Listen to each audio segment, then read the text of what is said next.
Mano sveikos mitybos kursas tai yra ne dieta, tai yra sveikos gyvensenos programa, kurioje mes keičiam blogus įpročius gerais. Štai vienas iš mano mitybos plano receptų – kokteilis, kuris suteiks mums energijos ir padės gerai jaustis visą dieną. Jūs kiekvieną savaitę gausit konkrečias instrukcijas produktų, kuriuos tą savaitę galima vartoti, o kurias reikia išimti.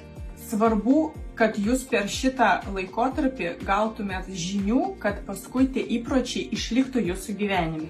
Ar žinojote, kad vos 30 minučių aktyvaus judėjimo per dieną gali visiškai pakeisti jūsų savijautą?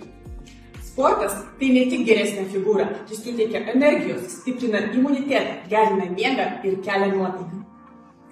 Svorio metimo sėkmės formulė tai yra 80% mityba ir tik 20% sportas. Todėl viskas prasideda nuo to, ką dedate į lėkštę. 3 didžiausios problemos, su kuriom susiduria mano klientai.